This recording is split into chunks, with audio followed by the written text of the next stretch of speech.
আমি শুধু ওই কথাটাই বলেছিলাম যে এখানে কি বিচারিক বিবেচনা প্রয়োগ করা হয়েছিল কি না, এই প্রশ্নটা করেছিলাম। আজ আমাদের সঙ্গে রয়েছেন সাবেক অন্তর্বর্তী সরকারের আইন উপদেষ্টা অধ্যাপক ডক্টর আসিফ নজরুল। আপনারা কে কোথা থেকে দেখছেন এই সাক্ষাৎকার জানাতে পারেন মন্তব্যে, পাশাপাশি করতে পারেন প্রশ্ন। অধ্যাপক আসিফ নজরুল, ডয়চে ভেলে থেকে আপনাকে স্বাগত জানাচ্ছে। ধন্যবাদ আপনাকে, ধন্যবাদ।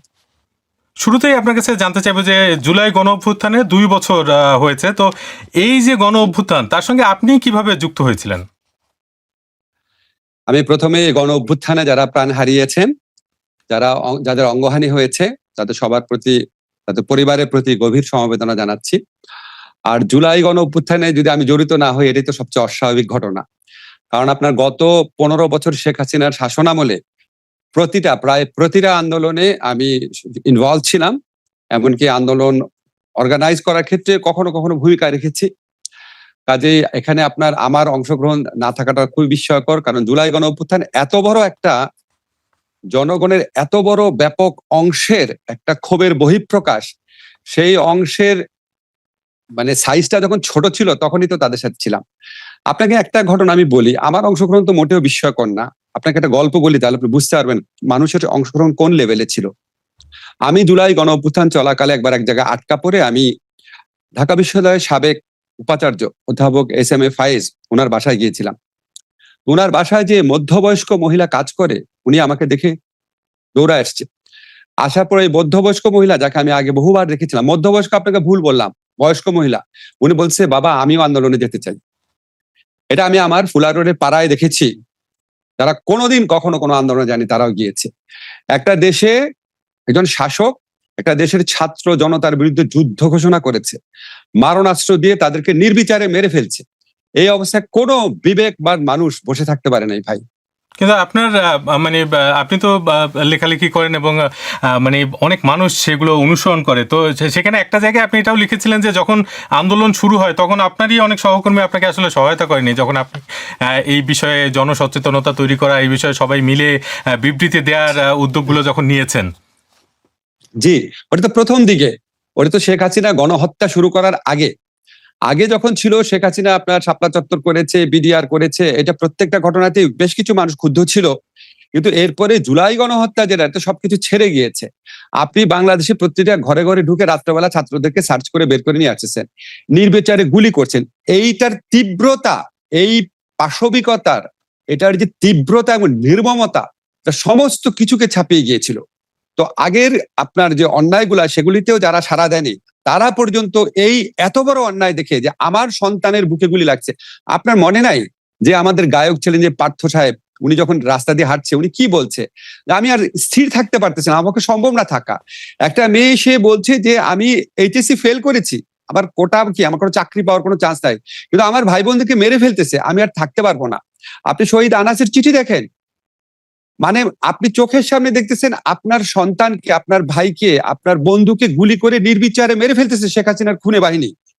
এইরকম একটা অবস্থা বাংলাদেশের ইতিহাসে কখনো হয় নাই। উপমহাদেশের ইতিহাসে হয়েছে না, আপনি খোঁজ করে দেখেন যে নিজের দেশের শাসক নিজের দেশের তরুণ ছাত্রদেরকে নির্বিচারে মেরে ফেলছে ক্ষমতা থাকার জন্য। কোনো মানুষ স্থির থাকতে পারে নাই। তো আগে যারা দ্বিধান্বিত ছিল বা আসার ব্যাপারে অতটা সাহসী ছিল না, অতটা প্রয়োজন মনে করেনি, তারা সবাইকে আমি পেয়েছিলাম, অলমোস্ট সবাইকে। এই যে মানে শিক্ষার্থীদের যে আন্দোলন, সেটা তো শুরু হয়েছিল কোটা বিরোধী একটা আন্দোলন হিসেবে, এবং সেই আন্দোলন দ্রুতই তৎকালীন প্রধানমন্ত্রী শেখ হাসিনার পদত্যাগের এক দফা দাবিতে পরিণত হয়। তো ওই সময়ের প্রেক্ষাপট কি আপনি আমাদেরকে একটু বলতে পারেন যে এই কোটা বিরোধী আন্দোলনটা যে এক দফাতে পরিণত হলো, সেটার প্রেক্ষাপট এবং সেক্ষেত্রে আপনারা কিভাবে ভূমিকা রেখেছিলেন? প্রথম কথা হচ্ছে, যখন আপনার কোটাকে আদালতের মাধ্যমে কোটা ব্যবস্থা পুনর্বহাল করার চেষ্টা করা হলো, কোটা ব্যবস্থা ছিল একটা চরম বৈষম্যমূলক জিনিস। আমাদের সংবিধান অনুযায়ী মুক্তিযোদ্ধা কোটা থাকার কোন রকম স্কোপ নাই, এটা আমি অনেক লেখায় ব্যাখ্যা করে বলেছি। তারপরে মুক্তিযোদ্ধার নামে আসতেছিল ভুয়া মুক্তিযোদ্ধারা, হাজার হাজার ভুয়া মুক্তিযোদ্ধা, তাদের ছেলে, তাদের নাতি।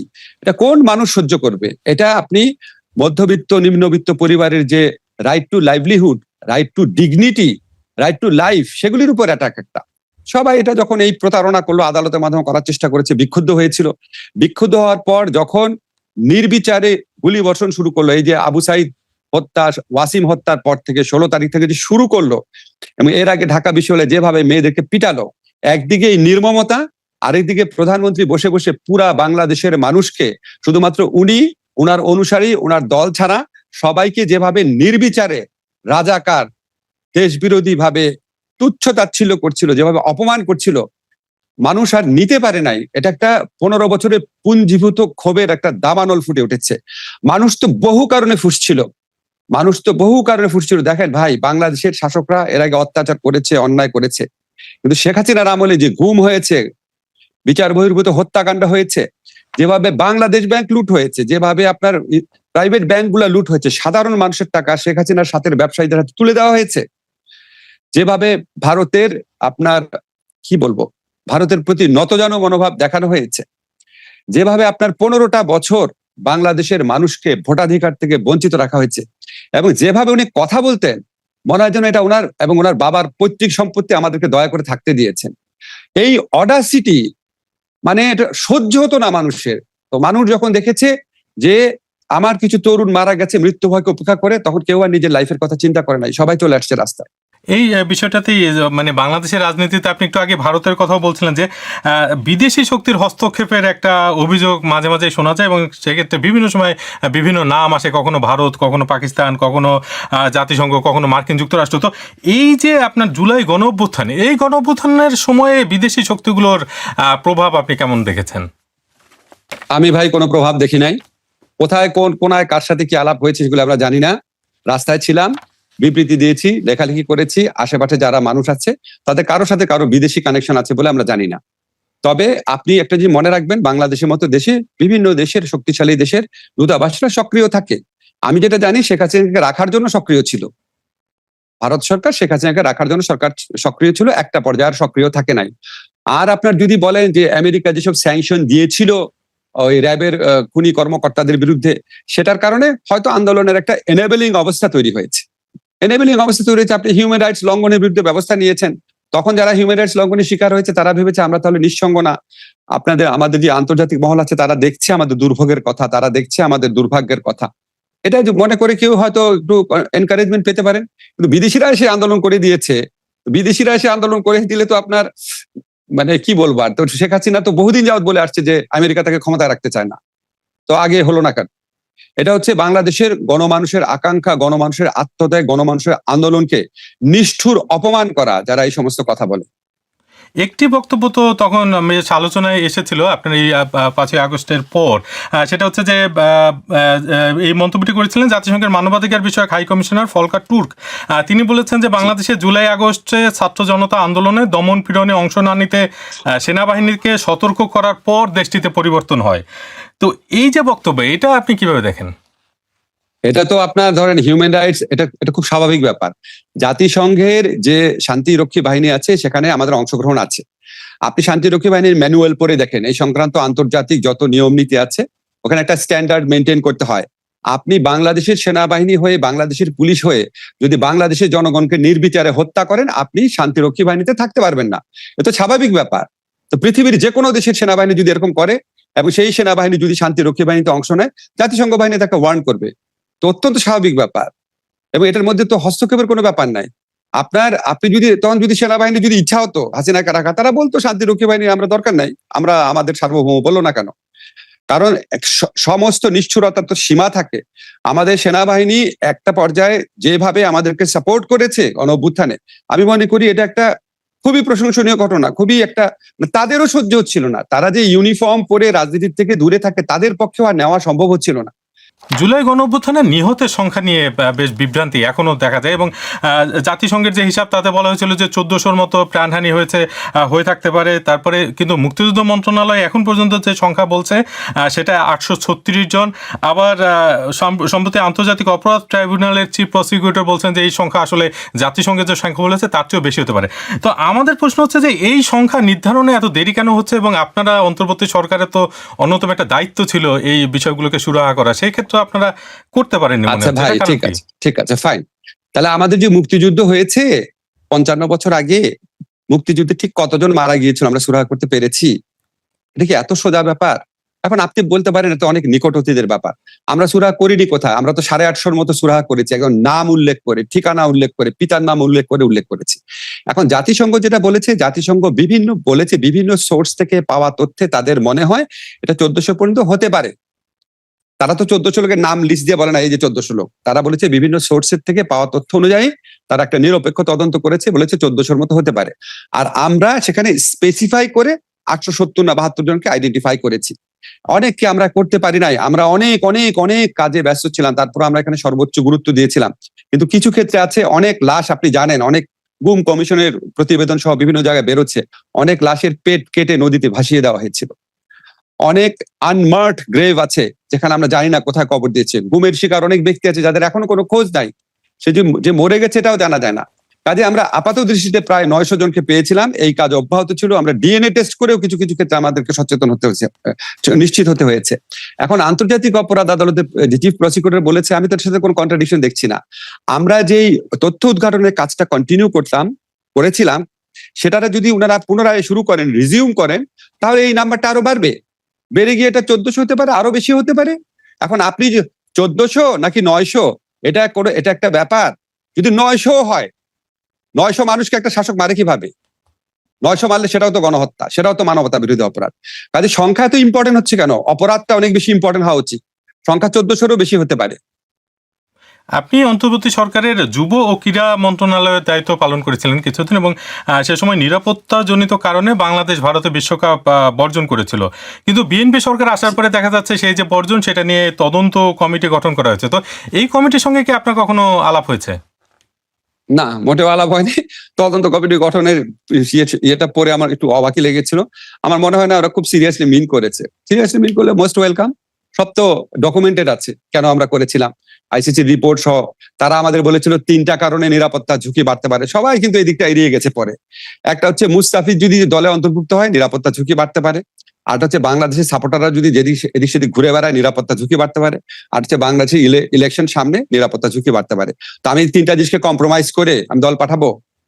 আমি মুস্তাফিজকে পাঠাবো না? বাংলাদেশের সমর্থকদের বলবো তোমরা একটা জায়গায় চুপচাপ বসে থাকবা আর ইলেকশন পিছাই দিব বিশ্বকাপের জন্য? এটা আইসিসির প্রথম যে ইন্ডিপেন্ডেন্ট রিপোর্ট ছিল সেখানে বলা হয়েছে। এটা আশ্চর্য হয়ে যায়, আমি এখন প্রত্যেক ওই রিপোর্টটা এড়িয়ে যায়। পরে যখন আমরা বললাম যাবো না, তখন তারা আরেকটা রিপোর্ট করালো যেটাতে ওই কথাগুলো এড়িয়ে যাওয়া হয়েছে। আমরা এটা বাংলাদেশের নিরাপত্তা, বাংলাদেশের আত্মসম্মানবোধ, আমাদের ইলেকশন সমস্ত কিছু বিবেচনা করে আমরা এই সিদ্ধান্ত নিয়েছিলাম, এবং অবশ্যই খুবই কারেক্ট সিদ্ধান্ত নিয়েছিলাম। কিন্তু অধিনায়ক লিটন দাস তিনি কিন্তু বলছেন যে এই সিদ্ধান্তের পক্ষে তিনি ছিলেন না আসলে, এবং তিনি বলেছেন যে পাকিস্তানের আমি একটা কথা বলি, ভারত অনেক কিছু ওনারা বলতে পারেন। ওনারা আমার সন্তান সম, আমি ওনাদের কথা করবো না। তো ওইখানে আপনার বিসিবি কর্মকর্তারা ছিল, আমি সবার সাথে বসেছি। ওনারা আমাকে যেটা বলেছে সেটা হচ্ছে খেলতে তো খেলোয়াড়দের ইচ্ছা করে, তো আপনারা যেটা সিদ্ধান্ত দিবেন সেটাই মেনে নিব। এর বাইরে আমি কোনো কথা ওনাদের কারো মুখে শুনি নাই। এই বিষয়ে আরেকটা প্রশ্ন ক্রিকেটের সাথে সম্পৃক্ত, সেটা হচ্ছে ক্রিকেটার সাকিব আল হাসান, যিনি আওয়ামী লীগের একজন সংসদ সদস্য ছিলেন, এবং তার বিরুদ্ধে বেশ কয়েকটি মামলা রয়েছে, তার মধ্যে হত্যা মামলাও রয়েছে। যদিও তার আইনজীবীরা এইসব মামলা মানে জবাব দিচ্ছে বা এইসব মামলা সুরাহা করার চেষ্টা করছে। তো তাকে ক্রিকেটে ফেরানোর একটা চেষ্টা চলছে বিএনপি সরকার ক্ষমতায় আসার পর, সেটা নিয়ে আরো অনেক বেশি আলোচনা হচ্ছে, এবং মানে তারা মনে করছে যে আসলে তাকে ক্রিকেটে ফেরানো উচিত। এই বিষয়টি আপনি কিভাবে দেখছেন? আমি এটা নিয়ে সিরিয়াস কোনো কমেন্ট করতে চাই না। বর্তমানে একটা সরকার আছে, জনগণের ভোটে নির্বাচিত সরকার। ওনাদের কাছে যেটা বিবেচনা প্রসূত মনে হয় ওনারা করবেন। আমাদের সময় সাকিবের ফেরার ব্যাপারে দু একবার কথা হয়েছিল, সাকিব নিজেও আমার সাথে কয়েকবার যোগাযোগ করেছিল। আমি ক্রীড়ামন্ত্রীকে বলেছিলাম, তো আমাকে ক্রীড়ামন্ত্রী আসিফ মাহমুদ বলেছিল যে সাকিব নিজের ফিরে আসাটাকে অনেক কঠিন করে ফেলেছে।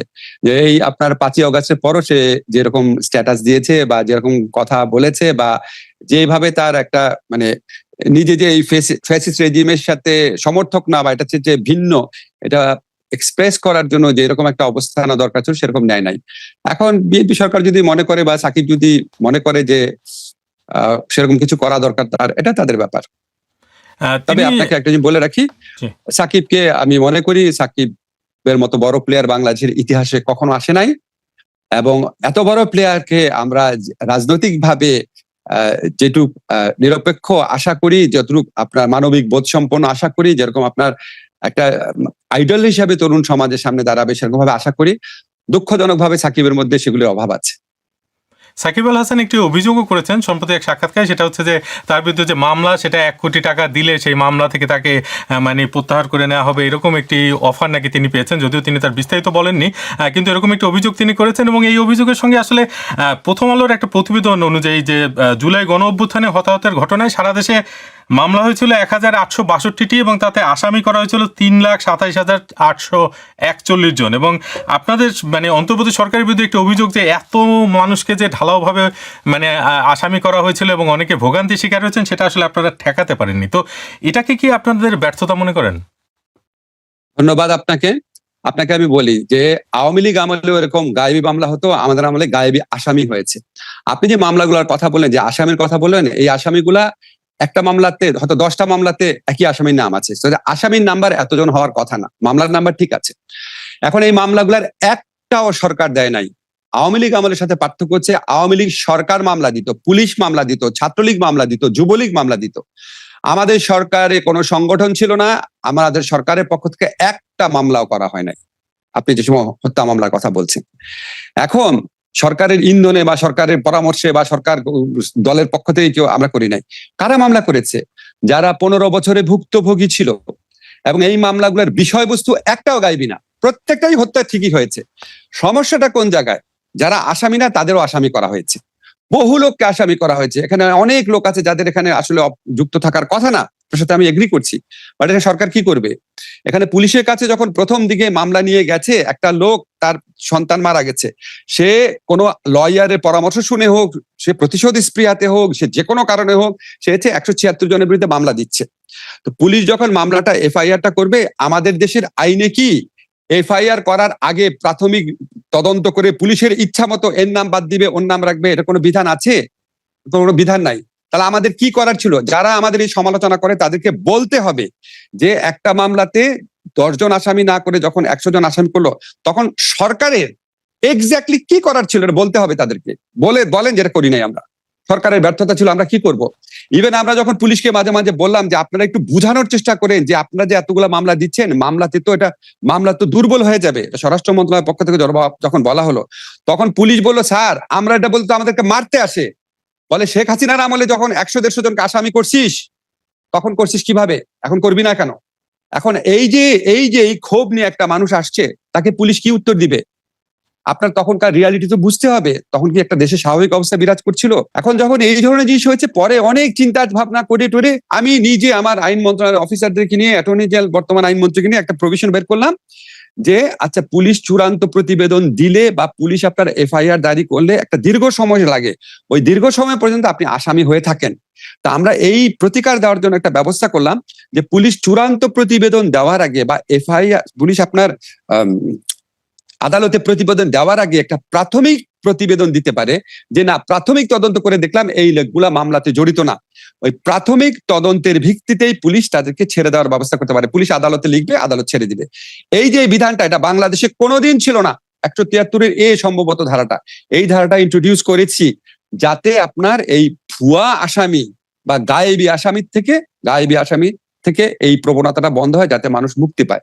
আর সাকিবের ঘটনা যে বলেছেন, সাকিবের তো উচিত ছিল যে কে তার কাছে টাকা চাইছে সেটা অভিযোগ করা। সে সময় তো আপনার বিরুদ্ধে মানে মামলার আসামিদের জামিনের ক্ষেত্রে হস্তক্ষেপ করার একটি অভিযোগ উঠেছিল, তো এই বিষয়ে আপনার ব্যাখ্যা কি? জি, আপনাকে অনেক ধন্যবাদ, আপনি আমাকে প্রশ্নটা করেছেন।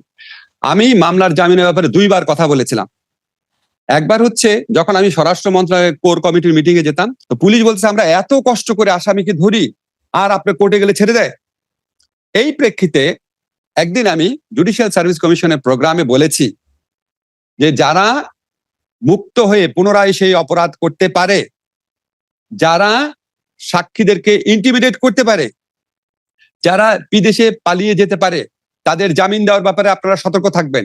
আমার এই প্রত্যেকটা কথা কেস লতে আছে, সিআরপিসির কেস লতে আছে। যে আসামি বের হয়ে এসে আবার ওই অপরাধ করতে পারে বা পালিয়ে যেতে পারে বা সাক্ষীদেরকে ভীত সন্ত্রস্ত করতে পারে, তাদের জামিন দেওয়া যাবে না। এটা আমাদের ফৌজদারি কার্যবিধির বহু কেস লতে আছে। আইনের বাইরে কোনো কথা বলি নাই, শুধু এটা বলেছি। এবং এটাও বলেছি যারা জামিন পাওয়ার যোগ্য তাদের অবশ্যই জামিন দিবেন। আমি সারা জীবন আমার এই কথা ডিফেন্ড করব। এটা বাংলাদেশের আইনে আছে, বাংলাদেশের জুরিসপ্রুডেন্স আছে, পৃথিবীর সমস্ত দেশের আইনে আছে। এর বাইরে আমি কোনো কথা বলি নাই। আরেকটা বলেছিলাম, বলি আপনাকে, উচ্চ আদালতের একটা বেঞ্চে 4 ঘন্টায় 800 মামলায়, 800 আসামি না কিন্তু, 4 ঘন্টায় 800 মামলায় জামিন দেওয়া হয়েছিল। আমি শুধু ওই কথাটাই বলেছিলাম যে এখানে কি বিচারিক বিবেচনা প্রয়োগ করা হয়েছিল কি না, এই প্রশ্নটা করেছিলাম। জামিন নিয়ে 74% অংশগ্রহণকারী বিরোধী দলকে সমর্থন করেন বলে জানিয়েছে। তো আপনি বিষয়টি কিভাবে দেখছেন? আমি তো আপনার জরিপে অবাক না, কারণ গণভোটের মধ্যে দিয়েও তো এই ফলাফল প্রতিষ্ঠিত হয়েছিল। দেখেন, আমার কাছে মনে হয় কি, ধরেন আজকে যেই ডিবেটটা, যে বিরোধী দল বলছে সংস্কার পরিষদ আর সরকার বলছে সংশোধন পরিষদ, আমি কিন্তু এই দুইটা নামের মধ্যে মেজর কোনো পার্থক্য দেখি না। কারণ যে কোনো সংশোধনী একটা সংস্কার, যে কোনো সংস্কারই একটা সংশোধনী। মূল জায়গাটা হচ্ছে ফরম্যাটটা কি হবে, সংস্কারটা করবে কে, সংবিধান সংস্কার পরিষদ করবে নাকি সংবিধান সংশোধন কমিটি করবে। তা আমি মনে করি যেহেতু গণভোটের রায়ের মাধ্যমে এসেছিল এই জিনিসটা সরকারের পক্ষ থেকে, আমি মনে করি আরো উদারভাবে দেখার সুযোগ ছিল, দেখা উচিত ছিল। সংবিধান সংস্কার পরিষদ গঠন করা হলে কোনো সমস্যা হতো না। যেটা সালাউদ্দিন ভাইরা বলার চেষ্টা করে, এটা সংবিধানে অলরেডি নাই, ঠিক আছে, ওনার পয়েন্ট ঠিক আছে, স্ট্রিক্টলি দেখলে ঠিক আছে, কিন্তু আমরা তো একটা বিশেষ পরিস্থিতির মাধ্যমে ক্ষমতা এসেছিলাম, আমাদের বহু কিছুই তো সংবিধানে ছিল না। সংবিধানে যদি নাও থাকবো তো সংবিধান সংস্কার পরিষদ গঠন করে পরে আপনার একটা সংবিধান সংশোধনীর মাধ্যমে সবকিছুই আপনার কারেক্ট করে ফেলা যেত। এর আগে আপনার বহুবার হয়েছে, যেমন আপনার জাস্টিস শাহাবুদ্দিন সাহেব যখন সুপ্রিম কোর্টের বাংলাদেশের প্রধান বিচারপতি থাকা অবস্থায় তত্ত্বাবধায়ক সরকার প্রধান হয়েছিলেন, এটা তো সংবিধানে ছিল না, আবার ওখানে ফেরত গেছেন, এটা আমরা সংবিধান কারেকশন করেছি। পরবর্তীকালে সংবিধান কারেকশন করে অ্যামেন্ডমেন্ট করে সংবিধান সংস্কার পরিষদের সমস্ত কিছু বৈধকরণ করা যেত। আমার কাছে এই ফরম্যাটের চেয়ে ইম্পর্টেন্ট হচ্ছে কন্টেন্ট। আলটিমেটলি সংবিধানে কি পরিবর্তন করা হচ্ছে, আলটিমেটলি যদি দেখা যায় যে জুলাই গণ অভ্যুত্থানকালে অন্তত যেসব বিষয়ে মতৈক্য ছিল সেগুলি সবকিছু করা হয়েছে, এবং যেগুলি বিষয়ে মতৈক্য ছিল না সেগুলি ব্যাপারেও বিবেচনা করার চেষ্টা করা হয়েছে, আমি মনে করবো এটাও একটা অগ্রগতি। হয়তো অনেকের প্রত্যাশিত মাত্রায় না, কিন্তু তারপরে সেটা একটা অগ্রগতি হবে। কিন্তু আপনারা যে এই যে 1.5 বছর সময় নিয়ে যেসব সংস্কারের জন্য এত উদ্যোগ নিলেন, নানা রকমের অধ্যাদেশ আপনারা করেছেন, আপনার ক্ষেত্রে যদি বলি যে বিচার বিভাগের স্বাধীনতা নিশ্চিত করার লক্ষ্যে অন্তর্বর্তী সরকারের আমলে সুপ্রিম কোর্টের বিচারক নিয়োগের বিধান এবং স্বতন্ত্র সচিবালয় প্রতিষ্ঠার জন্য জারি করা অধ্যাদেশ, সেগুলো বাতিল করে দিয়েছে জাতীয় সংসদ, এবং এইভাবে আরও অনেক রকমের সংস্কার এখন ঝুলে যাচ্ছে।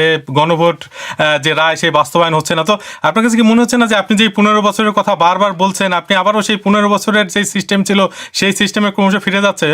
যদিও একটি সরকার ক্ষমতায় এসেছে বিপুল জনসমর্থন নিয়ে এবং তাদের 200-র বেশি আসন রয়েছে, এবং তারা আসলে এই যে জুলাই গণঅভ্যুত্থান, তার থেকে রাজনৈতিকভাবে যদি চিন্তা করা হয় সবচেয়ে বড় মানে সুবিধা যাদের হয়েছে সেটা হচ্ছে বিএনপি। তো তারা এরকম কেন করছে, আপনার কাছে কি মনে হয়? তারা এটা কেমন করছে ওদের জিজ্ঞেস করেন, তবে বাংলাদেশ আগের জায়গায় ফিরে যাচ্ছে না। আপনি দেখেন তো বাংলাদেশে কি এখন গুম হয়, ডিজিটাল সিকিউরিটি অ্যাক্টে যে কোনো লোক গ্রেফতার হয়, বাংলাদেশে কি বাক স্বাধীনতা রুদ্ধ রয়েছে, বাংলাদেশে কি ভোটাধিকার ফেরত এসেছে, বাংলাদেশে কি ব্যাংক লুট হচ্ছে, বাংলাদেশে কি মেগা প্রজেক্টের মাধ্যমে মিলিয়ন মিলিয়ন ডলার ট্রান্সফার হচ্ছে, বাংলাদেশে কি আমরা কোনো রাষ্ট্রের স্বামী স্ত্রী সম্পর্ক এই ধরনের কথা বলছি, আমার দেশের নদীর মধ্যে দিয়ে অন্য রাষ্ট্রের জন্য রাস্তা বানাই দিচ্ছি? আইনি কাঠামোর দিকে যান, যেমন গুম এবং মানবাধিকার কমিশন, এই যে দুটো বিভিন্ন অধ্যাদেশ, এই দুটো তো বাতিল। যাচ্ছি আমরা যে আইনগত সংস্কার করেছি, আমার মন্ত্রণালয়ে হাত দিয়েই তো অধিকাংশ আইন হয়েছে। এর মধ্যে গুরুত্বপূর্ণ ধরেন 133টা সরকার করেছে, এর মধ্যে গুরুত্বপূর্ণ ধরেন 40টা আইন। 40টা আইনের মধ্যে 20টা আইন বিএনপি রিটেইন করেছে। আপনাদের কাছে এগুলি ছোট আইন মনে হতে পারে, আমার কাছে ছোট আইন না। যেমন সিআরপিসির অ্যামেন্ডমেন্ট, যে কারণে গ্রেফতারকৃত ব্যক্তি অনেক সুরক্ষা পাবে যদি সত্যি এটা প্রয়োগ করা হয়। সিপিসির অ্যামেন্ডমেন্ট, মামলা দীর্ঘসূত্রিতা বন্ধ হবে। লিগ্যাল এইডের অ্যামেন্ডমেন্ট, কোর্টে না গিয়ে ডিসিশন পাবে, বিরোধ নিষ্পত্তি করতে হবে। ডিজিটাল বেইল বন্ড, অনেক কিছু করা হচ্ছে। শ্রম আইনের সংশোধন, শ্রমিক অধিকার রক্ষা করার জন্য। প্রকিউরমেন্ট অধ্যাদেশ করা হয়েছে, সরকারি ক্রয় ব্যবস্থার স্বচ্ছতা প্রতিষ্ঠা করার জন্য। এরকম বহু আইন আছে বিএনপি গ্রহণ করেছে, যেটা গ্রহণ করেছে এটা মানুষ দেখে না। কিন্তু যেটা সরকারের স্বচ্ছতা জবাবদিহিতা বেশি প্রতিষ্ঠা পাবে সেগুলি বিএনপি গ্রহণ করে নাই। আপনি কারেক্ট, সচিবালয় আইন বাতিল করা, তারপরে সুপ্রিম কোর্ট বিচারক নিয়োগ অধ্যাদেশ বাতিল করা, মানবাধিকার আইন বাতিল করা, গুম অধ্যাদেশ বাতিল করা অবশ্যই দুঃখজনক, অবশ্যই হতাশাজনক।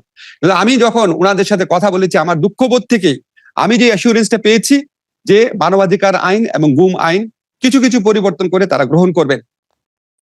আর আমি যেটা জানি যে সুপ্রিম কোর্ট সচিবালয় আইনের ব্যাপারে এটা এটা নিয়ে কিছুটা ভিন্ন মত আছে, তারা এটা নিয়ে তারা ভাববে। এখন আমি দেখি মানবাধিকার আর গুম আইন যদি বাংলাদেশে ভালো না হয়, এর চেয়ে তো বেদনা দেওয়ার কিছুই হইতে পারে না। এইটা আমরা এই গুমের আন্দোলন থেকে আপনার এই শেখ হাসিনার বিরোধী আন্দোলনের যে সূচনা হয়েছে, তার একটা ছিল মায়ের ডাকের সংগ্রাম, গুমের পরিবারদের কান্না। তো এটা আমি বিশ্বাস করি না বিএনপির পক্ষে এই অধ্যাদেশ করা সম্ভব হবে না। হ্যাঁ, তারা আমাদের আইনের চেয়ে একটু ডাইলুট করতে পারে। আমি আপনাকে বুঝায় বলি, ধরেন আমলে যে মানবাধিকার আইনটা, ধরেন সেটার যদি মান থাকে ধরেন 1, ধরেন আমরা এটাকে বাড়িয়ে করেছিলাম 5, এখন বিএনপি অধ্যাদেশ করে 5 থেকে নেমে 3-এ আসবে, কিন্তু বিএনপি 1-এ ফিরে যাবে না। এটা হচ্ছে আমার কনফিডেন্স। এখন আপনি বলতে পারেন, আপনি শোপেনহাওয়ারের মতো দেখতে পারেন যে 1-এর থেকে মানটা 3-এ নিয়ে গিয়েছে, তাহলে 2 বেড়েছে, এইভাবে দেখতে পারেন। আবার আমাদের আমলে করা 5-এর থেকে নেমে 3 হয়েছে, 2 কমেছে, এটাও দেখতে পারেন। কিন্তু দুইটাই তো সত্যি। 1-এর থেকে যদি 3 হয়, আমি মনে করি সেটাও অগ্রগতি, কিন্তু যথেষ্ট মাত্রায় না। যে যথেষ্ট মাত্রায় অগ্রগতির জন্য আমাদের যে বেঞ্চমার্ক, সেই বেঞ্চমার্ক গুলা আমরা অন্তর্বর্তীকালীন সরকারের অধ্যাদেশে তৈরি করে দিয়ে গেছি। আমাদের একটা দলিল থাকলো, এটার ভিত্তিতে আমরা ভবিষ্যতেও আমাদের আন্দোলন সংগ্রাম করতে পারবো, যে না আরো ইমপ্রুভ করতে হবে। এটাও একটা অ্যাচিভমেন্ট আমি মনে করি। আরেকটি বিষয় আপনার কাছে জানতে চাইবো, তার আগে আমাদের দর্শকদের একটি প্রশ্ন নেই। তার নাম নিতু আক্তার, তিনি ঢাকা বিশ্ববিদ্যালয়ের একজন শিক্ষার্থী। স্যার, জুলাই গণঅভ্যুত্থানের পরে আমরা আসলে আপনাকে রাষ্ট্রের খুব গুরুত্বপূর্ণ জায়গায় বসিয়েছিলাম, তো সেই জায়গায় থেকে আপনার উচিত ছিল রাষ্ট্রের গুণগত পরিবর্তন করা। আপনার কাছে কি মনে হয় যে আপনি কি সেই গুণগত পরিবর্তন কতটুকু করতে পেরেছেন? লিটু, আপনাকে অনেক ধন্যবাদ। গুণগত পরিবর্তন ভাই কিভাবে করব? যতগুলা আইনের জন্য আপনার সংগ্রাম করছেন এখন, মানবাধিকার আইন রাখার জন্য, গুম আইন রাখার জন্য, সচিবালয় আইন রাখার জন্য, সুপ্রিম কোর্টে বিচারক নিয়োগ আইন রাখার জন্য, সব তো আমার মন্ত্রণালয় করেছে।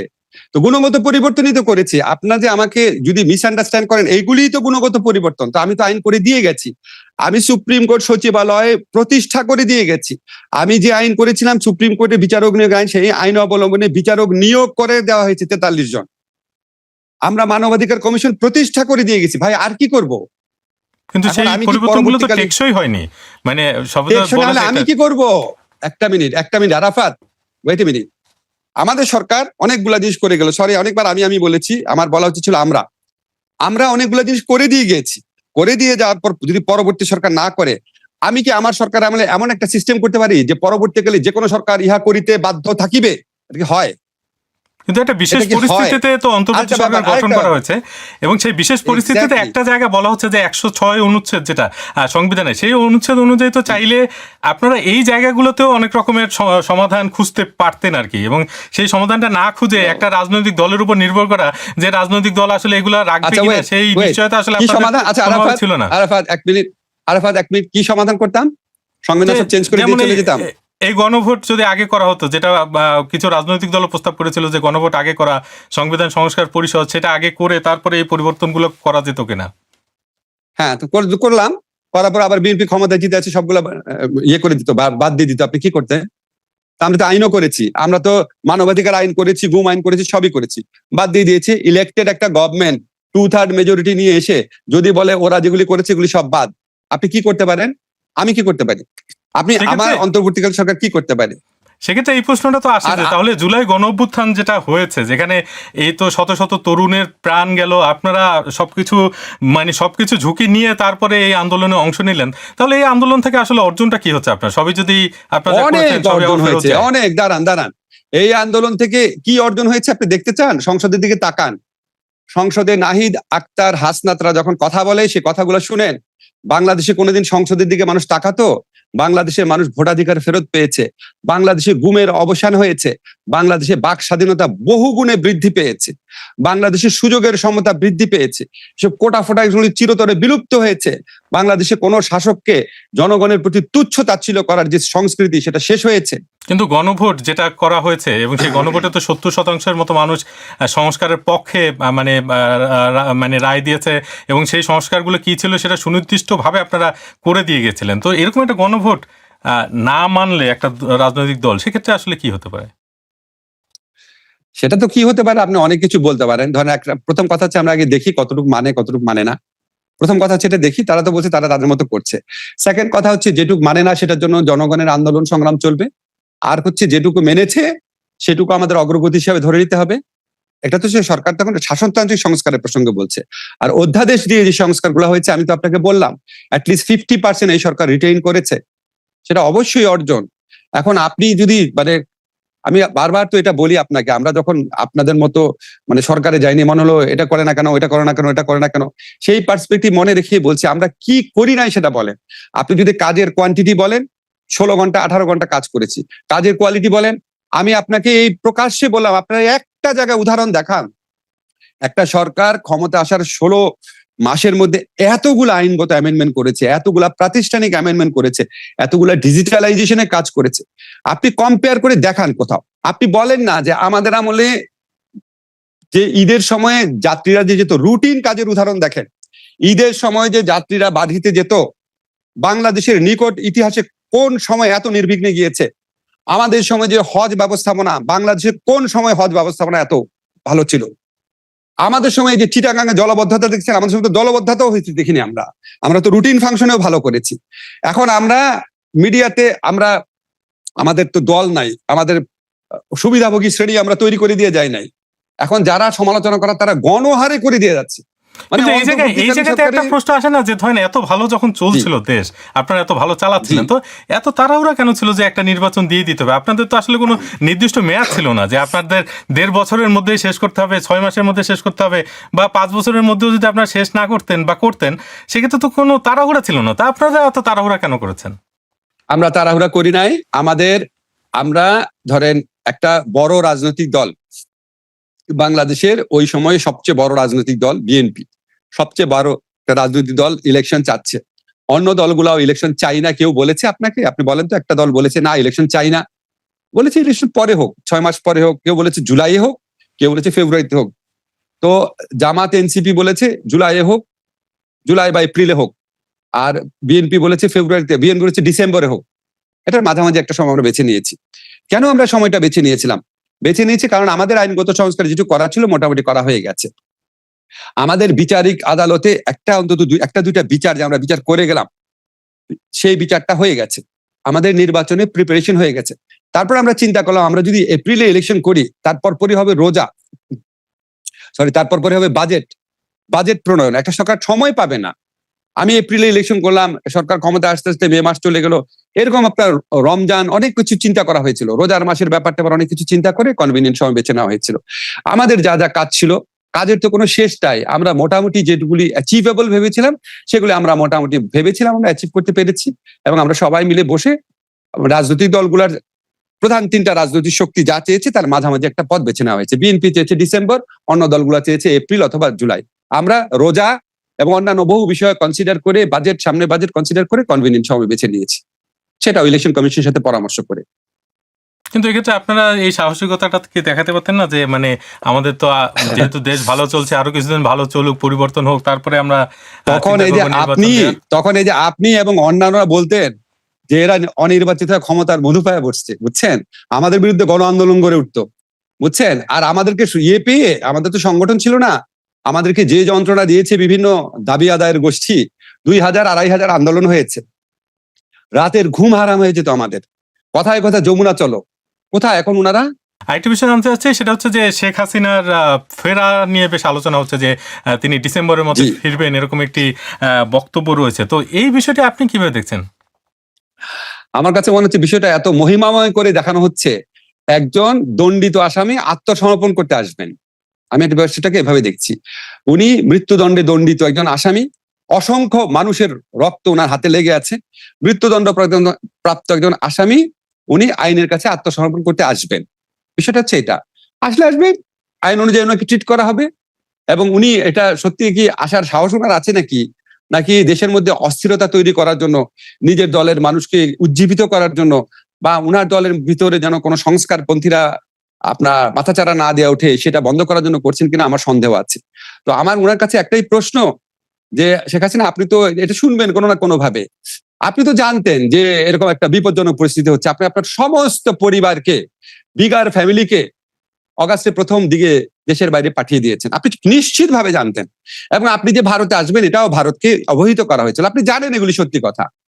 তা আপনি যে আওয়ামী লীগের অসংখ্য নেতাকর্মীকে, সাধারণ নেতাকর্মীকে এইভাবে বিপদে ফেলে আপনি চলে গেলেন, আপনি কি তাদেরকে ওয়ার্ন করেছিলেন? আপনি কি তাদের ওয়ার্ন করেছিলেন? আপনি কি তাদেরকে নিয়ে চিন্তা করেন? নাকি আপনি শুধু আপনি, আপনার পরিবার এবং আপনার সবচেয়ে কাছের যে গোষ্ঠী আছে শুধু তাদের কথাই চিন্তা করেন? দেশের চিন্তা করা তো দূরের কথা। আপনার কাছে তো সুযোগ ছিল, এত বড় একটা দল আপনার পক্ষে ছিল, আপনি অনেক ভালো ভালো কিছু করতে পারতেন। তা আপনি যদি আত্মসমর্পণ করতে আসেন। আমাদের সরকারের পক্ষ থেকে, আমি বিএনপি সরকারের পক্ষ থেকে দেখলাম ওনারা বলছে আপনার প্রতি ইনসাফ করা হবে, ন্যায় বিচার হবে। আমরাও আপনার প্রতি ন্যায় বিচার করার চেষ্টা করেছি। আমরা নিশ্চিত সাক্ষ্য প্রমাণের ভিত্তিতে যেটা জাতিসংঘের রিপোর্টের মধ্যেও যেটা উল্লেখ আছে, নিশ্চিত সাক্ষ্য প্রমাণের ভিত্তিতে বিচার হয়েছে। বারবার আমাদের একটা ছিল, সঠিক বিচার করতে হবে, সর্বোচ্চ আন্তরিকতা দিয়ে সঠিক বিচার করতে হবে। সঠিক বিচারে আপনার সাজা হয়েছে, আপনি সাজা ভোগ করতে চাইলে বা এই সাজাকে যদি আইনগতভাবে মোকাবেলা করার সুযোগ করতে চান, ইউ আর মোস্ট ওয়েলকাম। কিন্তু তিনি তো এই Very welcome. আদালতের ব্যাপারে তার আপত্তির কথা জানিয়েছেন এবং তার যে আস্থা নেই সেটা তো পরিষ্কারভাবে তিনি জানিয়েছেন। আমি তো মনে করি উনি দেশে ফিরে আসছে, আদালত প্রতি আস্থা না থাকলে ফিরে আসার কথা না। আস্থা না থাকলে কেউ কি নিজে মৃত্যুদণ্ড পেতে আসে নাকি? নিশ্চয়ই ওনার আস্থা আছে দেখে উনি আসার কথা চিন্তা করছেন। আরেকটি বিষয় সেটা হচ্ছে আপনাদের সময়ে হয়েছিল যে আওয়ামী লীগের রাজনৈতিক কার্যক্রম নিষিদ্ধ করা হয়েছিল, যে ঘোষণা আপনি নিজেই দিয়েছিলেন আইন উপদেষ্টা হিসেবে, এবং বিএনপি সরকারও দেখা যাচ্ছে যে সেই নিষেধাজ্ঞা বহাল রেখেছে। কিন্তু কোনো বিশ্লেষক এটা বলার চেষ্টা করেন যে আসলে একটা রাজনৈতিক দলকে এভাবে নিষিদ্ধ রেখে সমস্যার সমাধান হবে না। আপনি বিষয়টা কিভাবে দেখেন? দেখেন, পৃথিবীতে বিভিন্ন সভ্য দেশে, আপনি ইউরোপে আছেন, ইউরোপে বহু দেশে বহু সংগঠন, বহু দল, তাদের কার্যক্রম নিষিদ্ধ হয়, তাদের রেজিস্ট্রেশন নিষিদ্ধ হয়। আমরা তো আওয়ামী লীগকে নিষিদ্ধ করতে চাই নাই। আমরা কি 5ই অগাস্টের পরে, আমরা কি 8ই অগাস্টের পরে করেছিলাম? যখন আপনার আওয়ামী লীগ নেত্রী ভারতের মাটির থেকে বসে বারবার আমাদেরকে, আন্দোলনকারীদেরকে, যারা জুলাই গণ অভ্যুত্থানকারী আছে তাদেরকে থ্রেট করছিল, তাদেরকে মেরে ফেলা হবে, তাদের বাড়িতে আগুন দেওয়া হবে, তাদেরকে প্রতিশোধ নেওয়া হবে, এরকম উস্কানিমূলক বক্তব্য একের পর এক দিচ্ছিল। এবং যখন আওয়ামী লীগের নেতা কর্মীরা বিভিন্ন জায়গায় ঝটিকা মিছিল করছিল, ঝটিকা কর্মসূচি করছিল, তখন এই গোটা পরিস্থিতি দেশের জন্য প্রচন্ড একটা অস্থিতিশীল পরিবেশ তৈরি করতে পারে বলে আমরা মনে করছিলাম। এবং উনি যে সমস্ত কথাবার্তা বলছিলেন তাতে আওয়ামী লীগের সাধারণ নেতাকর্মীদের জীবনও বা নিরাপত্তাও বিঘ্নিত হতে পারতো বলে আমরা আশঙ্কা করেছিলাম। কারণ উনি তো একটা কথা বলে খালাস হয়ে গেল, কিন্তু এখানে যে ছেলেটা নামতেছে, এই যে উনার দুঃশাসনের ক্রোধের যে বহিঃপ্রকাশ, শেখ হাসিনাকে তারা পাচ্ছে না, হয়তো ওই ছেলেটার গায়ে হাত তুলবে, হয়তো ওই ছেলেটার বিরুদ্ধে মামলা দিবে, দেশের মধ্যে একটা অরাজক পরিস্থিতি সৃষ্টি হবে। এই সমস্ত কিছু বিবেচনা করে আমরা সাময়িকভাবে তাদের কার্যক্রম নিষিদ্ধ করেছিলাম। এবং আমাদের এই ডিসিশনটা যে কারেক্ট ছিল, এটা তো বিএনপি সিদ্ধান্ত, যে আমাদের সিদ্ধান্ত কন্টিনিউ করছে, এটার মধ্যে দিয়ে তো প্রমাণিত হচ্ছে। আপনি আমাদের বলেন তো, আজ পর্যন্ত তো আমরা যখন সরকারে ছিলাম কোনোদিন এই যে দূতাবাস আছে, বিভিন্ন আন্তর্জাতিক প্রতিষ্ঠান আছে, মানবাধিকার প্রতিষ্ঠান আছে, এখানকার দূতাবাস গুলো আছে, তাদের সাথে আমাদের কত বৈঠক হয়েছে। আমাদের তো কেউ বলে নাই যে আসলে আওয়ামী লীগের যে রাজনৈতিক কার্যক্রম নিষিদ্ধ করা হয়েছে এটা ঠিক না, এটা আপনারা উদ্যোগ করেন, কেউ তো আমাদের বলে নাই। আমাদের সাথে যতগুলো পলিটিক্যাল পার্টির সংলাপ হয়েছিল তার মধ্যে আওয়ামী লীগের খুব ঘনিষ্ঠ মিত্ররাও ছিল, কেউ তো বলে নাই। এখন বিশ্লেষকরা হঠাৎ করে আপনার নবলব্ধ একটা ফ্রিডমতা বোধ থেকে ওনারা বলতে পারেন, বাক স্বাধীনতা ওনারা বলতে পারেন। তবে এটা মানে সরকার যদি উপলব্ধি করে সরকারের ব্যাপার। আমাদের সময় আমরা মনে করেছি দেশে স্থিতিশীল অবস্থা রাখা দরকার, একটা স্মুথ ট্রানজিশন অফ পাওয়ার দরকার, একটা রিপ্রেজেন্টেটিভ পার্লামেন্ট দরকার, একটা সুস্থ সবল সুন্দর পরিবেশে নির্বাচন দরকার। এটার জন্য